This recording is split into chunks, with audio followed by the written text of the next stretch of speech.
नमस्कार, महाबहस के साथ हाजिर हूं मैं अनुपम। महाबहस की शुरुआत करें, लेकिन उससे पहले वक्त है आज के पॉलिटिकल पंच का। बहुत ही गंदी और घटिया तरीके से टिप्पणी करता है, उसके विरोध में हम सब यहाँ पर आए हैं और ज्ञापन दिया है। कड़ी से कड़ी ऐसे व्यक्ति के खिलाफ कार्रवाई चाहते हैं और मैं आप सबके माध्यम से, मीडिया के माध्यम से उस मौलाना को चुनौती देना चाहता हूँ। गलती से भी यूपी ना आ जाए, पता नहीं पड़ेगा, ढूंढे नहीं पाएंगे।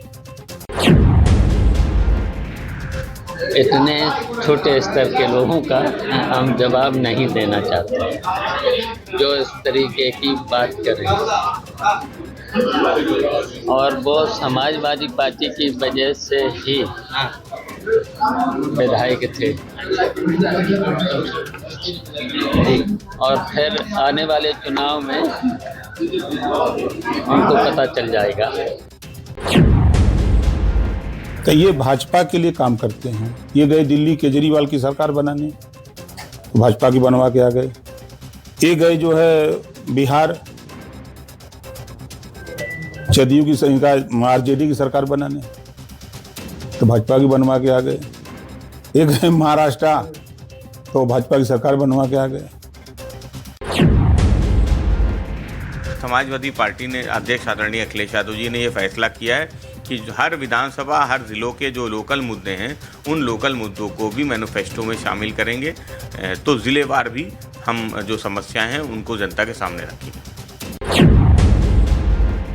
भारतीय जनता पार्टी की सरकार में आज उत्तर प्रदेश का विकास हो रहा है, सुविधाएं मिल रही हैं, किसानों को सुविधाएं मिल रही हैं। समाजवादी पार्टी लोगों को भ्रम में डालना चाहती है। उनके बहकावे में उत्तर प्रदेश की जनता नहीं आने वाली है और 2027 में भारतीय जनता पार्टी की स्पष्ट बहुमत की सरकार बनी। 2027 की चुनावी तैयारी शुरू हो चुकी है। एक तरफ बीजेपी ने मंडलवार मंथन किया है, तो दूसरी तरफ समाजवादी पार्टी जिलेवार घोषणा पत्र जारी करने की तैयारी कर रही है। समाजवादी पार्टी का प्लान है कि सर्वे के जरिए हर जिले के स्थानीय मुद्दों पर फोकस किया जाए और उसी के साथ चुनावी रण में उतरा जाए। वहीं इस प्लान को लेकर बीजेपी ने पलटवार किया है कि एसपी कुछ भी करे, उनकी हार पक्की है। वहीं राजभर और शिवपाल यादव की जुबानी जंग भी सियासी जिक्र का विषय बनी हुई है। इस पूरे माहौल में सवाल यह है कि समाजवादी पार्टी का डिस्ट्रिक्ट प्लान 2027 में कितना कारगर होगा। इसी पर आज हम चर्चा करेंगे। महाबहस में हमारे साथ जुड़ रहे हैं भारतीय जनता पार्टी के प्रवक्ता हैं आनंद दुबे, वो हमारे साथ जुड़ रहे हैं। बड़ी बारीकी के साथ उत्तर प्रदेश की सियासी नब्ज को समझते हैं। सुधीर चौहान फायर ब्रांड प्रवक्ता हैं समाजवादी पार्टी के, बेबाकी के साथ मुद्दों को रखते हैं। रवि प्रताप सिंह नेता हैं कांग्रेस के, वो हमारे साथ जुड़ रहे हैं, जिन्होंने उत्तर प्रदेश और तमाम जगहों पर कांग्रेस पार्टी के मुद्दों को जोर शोर के साथ उठाया है। और राघवेंद्र द्विवेदी प्रवक्ता हैं एसबीएसपी के, वो हमारे साथ जुड़ रहे हैं। और विजय उपाध्याय उत्तर प्रदेश की और देश के बड़े मुद्दों की बड़ी समझ रखने वाले पत्रकार विजय उपाध्याय जी, आप सबका बहुत बहुत स्वागत है हमारे साथ। आपके साथ चर्चा करेंगे, लेकिन सबसे पहले महाबहस के सवालों का दौर। जिले जिले जाएंगे अखिलेश, देंगे 2027 का संदेश। योगी से टक्कर, अखिलेश का चुनावी चक्कर, एसपी का डिस्ट्रिक्ट प्लान 2027 में कितना कारगर, इसी पर आज की हम चर्चा करेंगे और अपनी महाबहस को आगे बढ़ाएंगे। तो तमाम मेहमान हमारे साथ बने हुए हैं। सबसे पहले समाजवादी पार्टी के प्रवक्ता बेबाकी के साथ अपनी बातों को रखते हैं सुधीर चौहान जी। सबसे बड़ी बात यह है कि समाजवादी पार्टी पिछले 8-10 सालों के दौरान कई एक्सपेरिमेंट कर चुकी है, कई तरह से गठबंधन बना करके, कई तरह के प्रयोग करके, और लोकसभा चुनाव के दौरान भी एक प्रयोग देखा था जिसका आपकी पार्टी को फायदा भी हुआ। और अब ये डिस्ट्रिक्ट प्लान, आखिर क्या लगता है, नए प्रयोगों के सहारे उत्तर प्रदेश की सत्ता की चाबी अब समाजवादी पार्टी हासिल करना चाहती है? बिल्कुल अनुपम, और उन एग्जीक्यूशन, केवल प्लान बनाया नहीं, उनको एग्जीक्यूट किया, और एग्जीक्यूशन का जो एक फलस्वरूप आज हम देश की तीसरी सबसे बड़ी पार्टी हैं और संसद से लेकर उत्तर प्रदेश का प्रमुख विपक्षी दल और संसद में तीसरा बड़ा दल है। और बिल्कुल हमारी पार्टी एक युवा नेतृत्व है और युवा नेतृत्व के साथ एक पढ़ी लिखी सोच और पढ़ी लिखी अप्रोच के साथ हमारा प्लान है। और हम जो प्लान के जो एग्जीक्यूटर्स हैं, अब की बार उनको टारगेट करेंगे, क्योंकि कहीं ना कहीं जो सत्ता 10 साल से उत्तर प्रदेश में पूर्ण होने वाली है, वो आज भी कहीं ना कहीं नई ग्लोबल इन्वेस्टमेंट की बात करती है, डिलीवरी की बात नहीं करती। कहीं उनके पास दोबारा वो टेस्ट पेपर नहीं देना चाहते, कहीं ना कहीं वो दोबारा उन्हीं मुद्दों को जनता के सामने पेश करना चाहते हैं जो गले हुए सड़े हुए मुद्दे हैं। और जैसा कि हमारे आज पार्टी के प्रवक्ता भी हैं, उन्होंने बोला, और राष्ट्रीय अध्यक्ष जी की भी ये सोच है कि डिस्ट्रिक्ट का प्लान, बिल्कुल देखिए डेमोक्रेसी की जो हायरार्की है बिल्कुल इसी की तरफ इंगित भी करती है। जब आप प्रत्येक डिस्ट्रिक्ट से आपको विधायिका चुनी जाती है, तो विधायिका के माध्यम से अगर हम लोकल लेवल के इश्यूज को उनको एड्रेस करेंगे और उनकी बात उठाएंगे तो कहीं ना कहीं वो हमें बेनिफिशियरी रहेगा। मैं उदाहरण के तौर पर एक बात बताऊं, उत्तर प्रदेश में जो वर्तमान सत्ता दल है भारतीय जनता पार्टी अपने आप को बड़ी सनातनी सरकार बोलती है, लेकिन पश्चिमी उत्तर प्रदेश की मैं बात करूं, पश्चिमी उत्तर प्रदेश में गढ़मुक्तेश्वर एक ऐसा जिला है जो एक सनातन के रूप में, एक धर्म नगरी के रूप में जाना जाता है। अगर मैं उस जिले की बात करूं, वहां पर 4 हाईवे होते हैं, एक ट्रॉमा सेंटर वहां पर नहीं है, वहां पर एक सीटी स्कैन की मशीन, पूरे गढ़मुक्तेश्वर के अंदर एक सीटी स्कैन की मशीन है, जबकि आपने गंगा एक्सप्रेस वे निकाल दिया, NH8 को आपने चौड़ा कर दिया, साथ साथ मेरठ से वहां पर दुनिया भर के आपने हिटिंग कर दी आगे, और सारे एक और एक्सप्रेस वे जो कहीं ना कहीं जेवर एयरपोर्ट को कनेक्ट करने वाला है। और सबसे बड़ा कस्बा जो बहादुरगढ़ कस्बे की बात करूं मैं, तो वहां पर कहीं ना कहीं इन लोगों के ब्लॉक स्तर तक की भी सेवाएं वहां पर नहीं है। मैं केवल उदाहरण की बात कर रहा था। मेरा कहने का मतलब यह था कि ओवरऑल अगर हम उत्तर प्रदेश की बात करें, ऐसा ही हमने प्लान पहले किया था,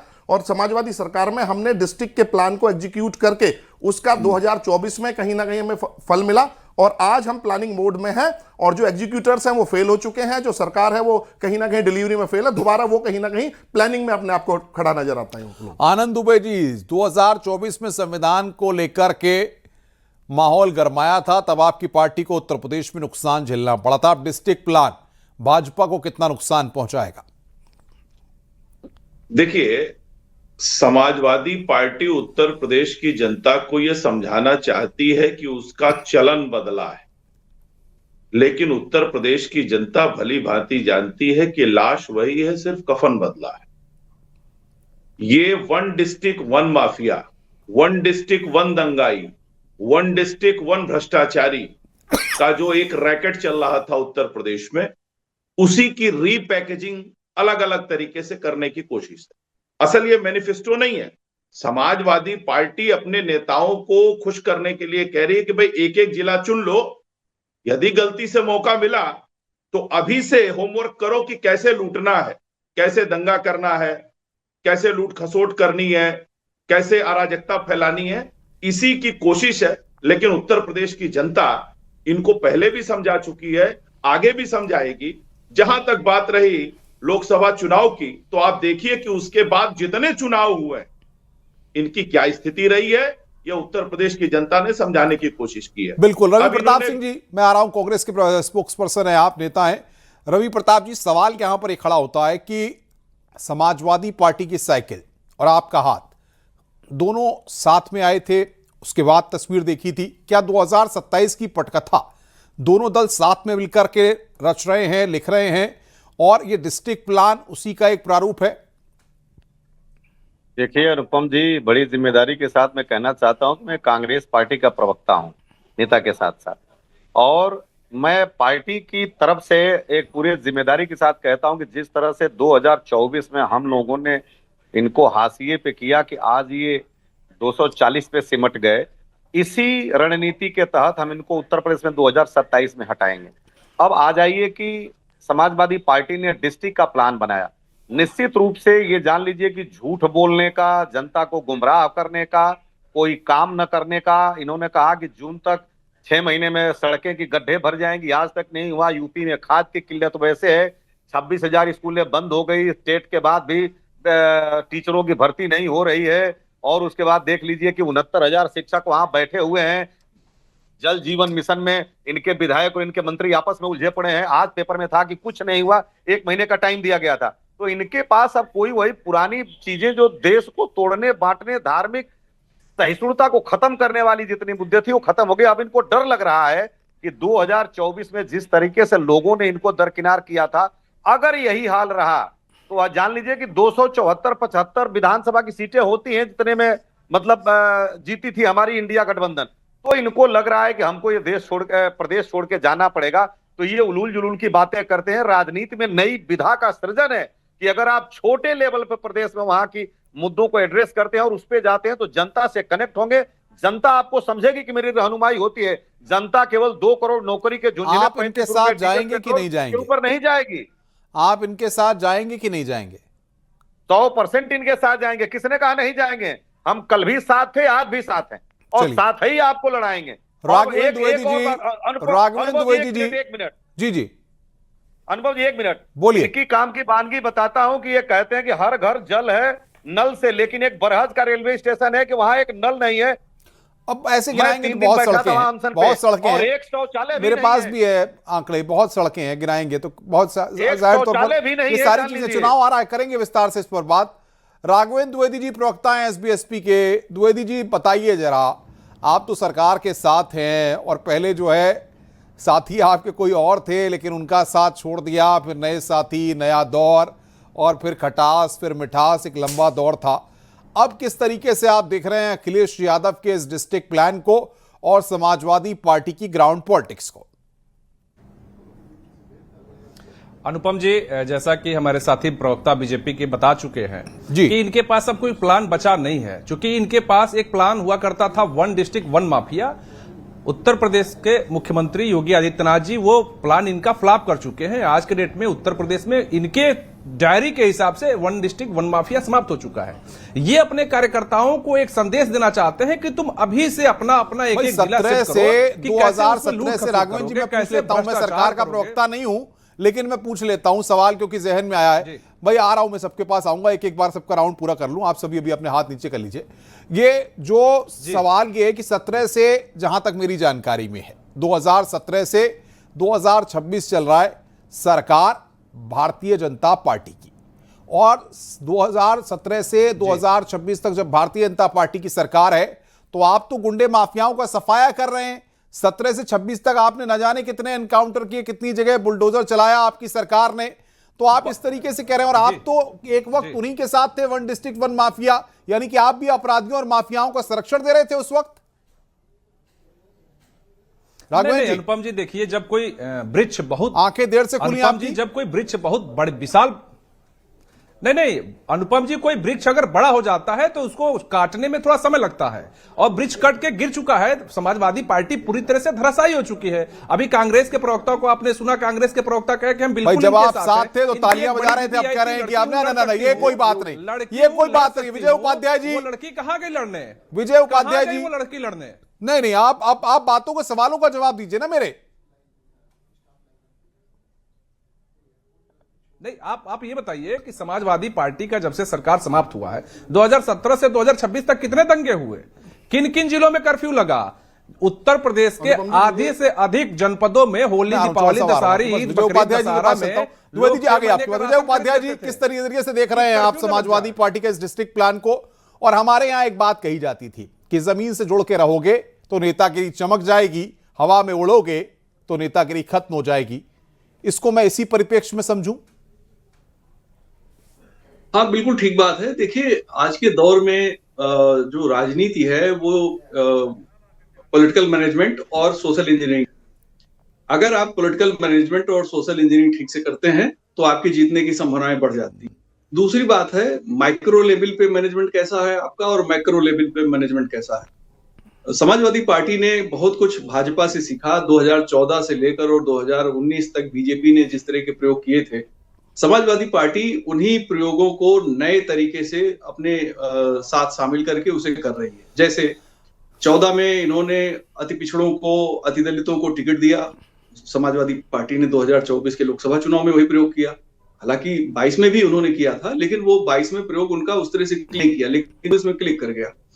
दूसरा एक चीज है कि इतने लंबे शासन के बाद शांति और स्थिरता बीजेपी के भीतर और सरकार के भीतर होनी चाहिए, लेकिन आज चहल पहल बहुत ज्यादा है। जब राजनीतिक चहल पहल बढ़ती है और बहस के केंद्र में जो ऐसे अनावश्यक मुद्दे आ जाते हैं जी, जिनसे विपक्ष को खाद पानी मिलता है, तो बिल्कुल विजय जी, मैं आऊंगा, आगे चर्चा करेंगे। चौहान साहब, समाजवादी पार्टी के लिए कहा जा रहा है कि वन डिस्ट्रिक्ट वन माफिया, और आपने 2024 में जो लोकसभा की सीटें जीती, शायद मुझे लगता है कि वो भी सियासी दलों को या बाकी लोगों को आईना नहीं दिखा पाई हैं। देखिए अनुपम, वो ताकीद करती हैं, जो लोग आईना नहीं देखना चाहते हैं, जो अपनी परफॉर्मेंस को डिलीवरी में कन्वर्ट नहीं कर पाए हैं, जो 33 लाख करोड़ का पिछले 5 साल की जो गवर्नमेंट थी उसका जुमला जो डिलीवरी के लिए आज यहां पर मौजूद होना चाहिए था, उसको पीछे रख के कहीं ना कहीं फिर दोबारा से आज कह रहे हैं कि हम जापान गए हैं और 3 लाख करोड़ की इन्वेस्टमेंट लेके आए हैं। तो ये वो विद्यार्थी हैं जो पूरे साल पढ़ाई करते हैं लेकिन परीक्षा नहीं देना चाहते, ये परीक्षा के सामने कसौटी में खड़ा नहीं होना चाहते और हमेशा इनके पास वही गले और सड़े मुद्दों की बात करेंगे। और मैं इनसे एक बात पूछना चाहता हूं, क्या भारतीय जनता पार्टी की एक नीति उत्तर प्रदेश में चल रही है कि हर मंडल में एक पॉलिटिकल माफिया?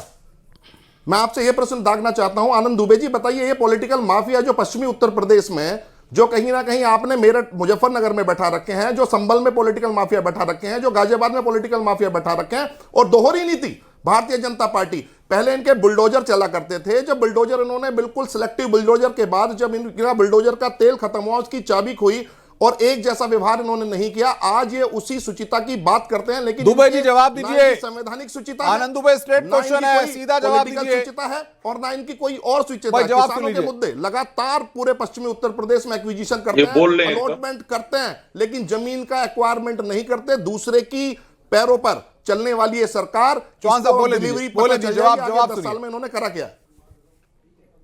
देखिए, इन्होंने कहा पॉलिटिकल माफिया। भाई, पॉलिटिकल माफिया वो होता है जो नोएडा अथॉरिटी में घुस के वहां के चेयरमैन को लात जूता थप्पड़ से पीट दे, आईएएस लॉबी खड़ी हो जाए, एफआईआर दर्ज ना हो। किसने? अरे भाई, अतीक अहमद ने। देखिए, ये बेकार की बातें आप मत कीजिए। दोबारा अतीक अहमद पे डिबेट को ले जाएंगे क्योंकि आपके पास डिलीवरी पे देने के लिए कुछ नहीं है। मैं आपको चैलेंज करता हूं लाइव डिबेट से। हम वन डिस्ट्रिक्ट और वन डिस्ट्रिक्ट की बात करते हैं, वन डेवलपमेंट की बात करते हैं। आप वन डिस्ट्रिक्ट वन डेवलपमेंट की डिलीवरी की बात कीजिए। आप बताइए कि आपने कहीं उत्तर प्रदेश में कितनी डिलीवरी की है पिछले 10 साल में? अगर आप हमें काउंटर करते हैं, मैं आपसे प्रश्न पूछना चाहता हूं, आप लिस्ट कराएं कि आपने क्या डिलीवरी करी है उत्तर प्रदेश में। क्यों हो रहे हैं? सुन तो लीजिए, यदि मैंने गलत कहा है तो आप काउंटर करिए कि हाँ आप झूठ बोल रहे हैं। क्या अतीक अहमद ने नोएडा अथॉरिटी के चेयरमैन को घर में घुस के नहीं पीटा? क्या उत्तर प्रदेश की आईएएस लॉबी एफआईआर के लिए नहीं खड़ी हुई? मुलायम सिंह जी ने कहा एफआईआर दर्ज नहीं होगी। क्या ये सच नहीं है? क्या ये सच नहीं है? क्या ये सच नहीं है कि मुख्तार अंसारी बहुत कोतवाली में ताला लगवा देते थे, आप उन पे एफआईआर नहीं दर्ज कर पाते थे? क्या ये सच नहीं है कि मुख्तार जमीन के अलॉटमेंट करते हैं, वहां एक्विजिशन आप कर नहीं पाते हैं, मुकदमा दर्ज करने वाले सर्किल रेट को आप 4 गुना मुआवजा किसानों को दे नहीं पाते हैं, बेरोजगारी हर नल में से भाई सुधीर रुकिए भाई, रुकिए। रवि प्रताप सिंह जी, मैं आपके पास आ रहा हूं। आप उत्तर प्रदेश का पॉलिटिकल माफिया की बात की, मैंने तो सिर्फ जवाब दिया। वोटर है, आप उसको डिलीवरी में आप आइए भाई, आपस में जरा नहीं 2014 से लेकर आज तक उत्तर प्रदेश में जनता हमें आशीर्वाद दे रही है, तो डिलीवरी दे रहे तभी दे रही है। उत्तर प्रदेश में 17 से सरकार हुई है, इसीलिए उठा के बाहर कर दिया है। चलते रहेंगे क्या? मैं यही तो कह रहा हूँ, उसी बैसाखी पर चलते रहेंगे आपको। नहीं, आपस में जरा नहीं भाई, ऑडियो डाउन करिए। रवि प्रताप सिंह जी बताइए, क्या कहेंगे आप? सरकार कह रही है, बीजेपी को आपने सुना, सरकार कह रही है कि ये सब दावे, ये सब बातें, ये सब प्लान फेल हो जाएंगे, फिर हार का सामना करना पड़ेगा और 27 में कमल खिलाएंगे। अनुपम जी, देखिए, ये हमारे यहाँ एक शाश्वत सत्य है कि जब हम भूत पे प्रलाप करते हैं तो वर्तमान तो पथ देता नहीं, भविष्य भी दरवाजे बंद कर देता। अब अतीक अहमद और अंसारी की बात करके आप ये गोलमोल करने से कुछ लाभ नहीं होगा। हम आज आपसे मांग करते हैं, आपका चैनल आदरणीय योगी आदित्यनाथ जी के यहाँ परमानेंट चलता है। मैं जितनी बार 2-3 बार मिलने गया, देखता हूँ यही चैनल चलता है, यही चैनल चलता है, मैं आपको बता रहा हूँ। तो मैं आपके माध्यम से मांग करता हूँ on behalf of Samajwadi party की, जो ये कहते हैं कि 1 डिस्ट्रिक्ट 1 माफिया, ये श्वेत पत्र ला दे और 75 डिस्ट्रिक्ट के 75 माफियाओं का नाम सार्वजनिक कर दे। मैं आपको कहता हूँ, ये भाजपा के आनंद दुबे जी अगले दिन आप क्या डिबेट पे नहीं आएंगे, मैं अभी जवाब नहीं आएंगे, अभी जवाब दूंगा, अभी बीच में नहीं बोला था मैं। और उसके बाद इन्होंने कहा था कि 1 डिस्ट्रिक्ट 1 प्रोडक्ट। मुख्तार अंसारी, अतीक अहमद, मुकीम काला, हाजी यूसुफ, अब्दुल रसाद, योगेश कसाना, योगेश भदौड़ा, पदम सिंह पत्तो, सुनील राठी, भाई एक-एक करके बात को रखिए। और दूसरी बात, जो कितने नाम गिनाऊं बनाया, एक भ्रष्टाचार की बानगी खड़ी हो गई, सुनना ही नहीं चाहते हैं। 80 जगह से अब भ्रष्टाचार की तरफ भाग रहे हैं, बताता हूँ, भ्रष्टाचार की तरफ भाग रहे हैं। 2017 में, अरे भाई, आपकी पार्टी के तो प्रमुख लोग खुद ही जमानत पर बाहर है भ्रष्टाचार के मामले में। भ्रष्टाचार के मामले में पार्टी के शीर्ष नेतृत्व जो है वो खुद ही जमानत पर बाहर टहल रहा है। बड़ा अब है, आपको क्या कर रहे हैं आप? 2025 में उनको क्यों हटाया गया इस सीट से? भ्रष्टाचार पर अरे आप हम बात कर आपको रहे आईना हैं। दिखा रहे हैं। नेशनल हेराल्ड सुनिए केस तो में कम से सोनिया कम जी, राहुल सुनेंगे जी नहीं। आप दोनों लोग जानते हैं जमानत से बाहर कैसे हैं। नहीं आप जानते? यही मोनोपोली अभिषेक करते हैं। प्रकाश भाई, उत्तर प्रदेश ग्लोबल की बात इन्वेस्टमेंट सुनो। समिट आप के भी चीफ थे दिल्ली पे कहते हैं, मन और की उनको बात भ्रष्टाचार सुनो। के कैसे आरोप में आप आप ही की सरकार आप ने किसी 2025 मुद्दे पर में तो कंपनी टिकिए, सोनीपत न से माफिया पे बताया टिक रहे हैं, न कि आरोप में भ्रष्टाचार पे उनको टिक रहे हैं, बताया न राघवेंद्र द्विवेदी डेवलपमेंट भाई, पे टिक ऑडियो रहे डाउन, हैं। राघवेंद्र द्विवेदी जी, भाग रहे हैं आप लोग। राघवेंद्र जी, की अपनी एक गरिमा है। जी। आप बात क्या करो, है बात करें। सरकार का प्लान? बीजेपी का जो प्लान है उस पर समाजवादियों का एक डिस्ट्रिक्ट प्लान कहीं 2024 की तरह पानी फेरता हुआ ना दिखाई दे। 2024 में तो भारी होगा और आप पानी नहीं, इनके ऊपर बर्फ फेर देगा। अब भाई रवि जी देखिए, ये सवाल पूछ रहा हूं, दूसरों से पूछ रहा हूं, बात तो रखने को सबको मौका दीजिए। आपको मौका दिया है सम्मान के साथ। राघवेंद्र जी, क्या लगता है आपको, ये जो प्लान है, ये जो तैयारियां हैं, ये जो ग्राउंड वर्क है, ये क्या आपको पूर्वांचल में जहां जहां जिन जगहों पर आप अपना आधिपत्य मानते हैं, ये आप कहते हैं कि वहां पर सुभाषपा का बड़ा प्रभाव है, वहां पर कुछ बिगाड़ेगा? जी अनुपम जी, देखिए सुभाषपा का जहां जहां प्रभाव है वहां वहां की स्थिति पिछले आप 17 के भी चुनाव में देखे, 22 के भी चुनाव में देखे और 27 के भी चुनाव में देखे, 24 में भी देखा था। लेकिन स्थिति यह है कि विपक्ष नहीं, 24 में देखिए काट की हांडी बार बार नहीं चढ़ती है। आप आरक्षण और संविधान का झूठ बोल के एक बार आप बन सकते हैं। आप बताइए, पूर्ण बहुमत की सरकार थी 2012 में, 2012 के बाद कितना चुनाव आप जीते हैं? कोई चुनाव आप नहीं जीत पाए। झूठ की हांडी जो होती है, काट की हांडी बार बार नहीं चढ़ती है और जनता जानती है कि आप 24 में तो क्या धोखा दिया इन्होंने वोटरों को, बरगलाया वोटरों को? बताइए, खुलकर बोलिए। बिल्कुल बरगलाया। आप उसका नतीजा देखिए, वोटरों को नहीं, अनुपम जी, ये वोटरों को नहीं, अपने सहयोगियों को भी बरगलाते हैं और लास्ट में ठगते हैं।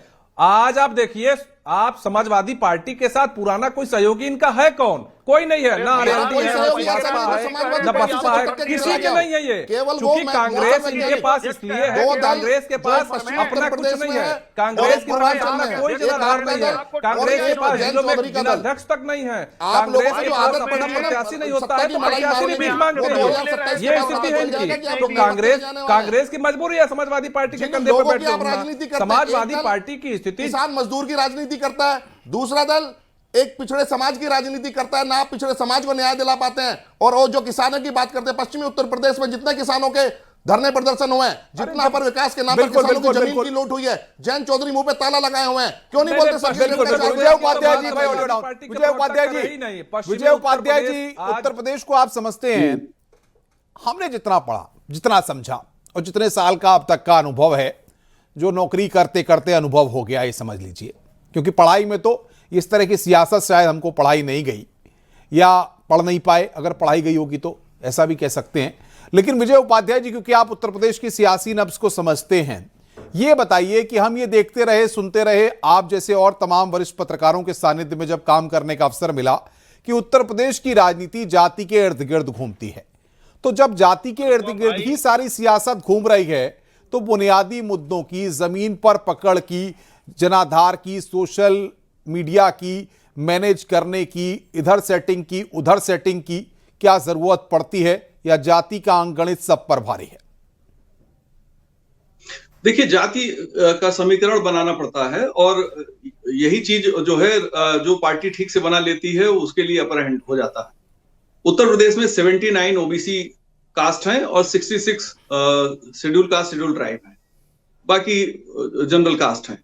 तो एक बड़ा चंक 22% SC ST में है, 54% इंक्लूडिंग ओबीसी मुस्लिम मिला के 54% ओबीसी की पॉपुलेशन प्रदेश में है, जिसमें 30% मोस्ट बैकवर्ड कास्ट है। तो ये इसका बहुत ज्यादा फर्क पड़ता है। देखिए, जब ये समीकरण इसमें बीएसपी मुक्त थी तो बीएसपी को सीटें मिल जाती थी। समाजवादी पार्टी पहली बार सबसे ज्यादा सीट 2002 में पाई थी, उस समय बीजेपी 88 सीट गई थी, 144 सीटें 2002 के विधानसभा चुनाव में समाजवादी पार्टी मिला। बात आप कह रहे हैं। हमारे पैनल प्रोड्यूसर गोविंद जी ने कह दिया समय कम है, इसलिए जल्दी जल्दी सबसे बात कर लीजिए। आनंद दुबे जी, जल्दी से आप जरा बता दीजिए कि ये सब लोग कह रहे हैं कि सत्ता, समीकरण, सियासत सब बना करके समाजवादी पार्टी पूरी तरह से आश्वस्त है। आप क्या उम्मीद कर रहे हैं 2027 से? देखिए, मैं बहुत स्पष्ट आपको बता रहा हूं कि समाजवादी पार्टी बिल्कुल भी हताश और निराश होने की आवश्यकता नहीं। ऐसे बढ़ते रहे, जनता इनके लिए पूरा मन बना के बैठी हुई, इनको घर भेजने के लिए। एकदम हताश निराश ना हो, चुनाव लड़े बस। बिल्कुल, जैसे कि आपके उप मुख्यमंत्री, 2 उप मुख्यमंत्री भी आपको सत्ता विहीन करने के लिए तैयार बैठे हुए हैं, और हर एक वो पिछड़ा व्यक्ति, बड़ी बात कह रहे हैं, हर एक वो पीड़ित व्यक्ति, बड़ी बात कह रहे हैं, हर एक वो पीड़ित व्यक्ति जो इस सत्ता के दम में, जो संविधान को नहीं मानने वाले लोग, बुलडोजर की सरकार चलाने वाले लोग, ब्यूरोक्रेसी, न्यायालय को नहीं मानने वाला लोग, हर एक वो पीड़ित व्यक्ति तैयार बैठा है। और अब की बार ये चुनाव 80-20 का होगा, ध्यान रखिएगा। कंधे पर पीड़ित का मतलब पीड़ित है। आनंद दुबे जी, ध्यान रखिएगा, हर एक जो प्रताड़ना झेलने की, हर एक समाज को आपने प्रताड़ना दी है, उसका जवाब 2027 वक्त की मेरे पास कमी है। आप सबका बहुत बहुत शुक्रिया हमारे साथ जुड़ने के लिए और महाबहस में जुड़ने के लिए। साइकिल वाले जिले जिले जाएंगे, आखिर ये कितना कमल वालों को नुकसान पहुंचाएंगे, इसमें अभी वक्त है, क्योंकि चुनाव 2027 में है। लेकिन डोल नगाड़े अभी से बजने शुरू हो गए हैं और साइकिल अब ये मानिए कि इस बार ये कह रही है कि रफ्तार इतनी तेज होगी कि शायद वंदे भारत की रफ्तार भी पीछे रह जाए। तो अब देखना यह होगा कि जनता जनार्दन साइकिल पर भरोसा जताती है या कमल को ही खिला करके एक बार फिर मुस्कुराहट का माहौल बनाती है। नमस्कार।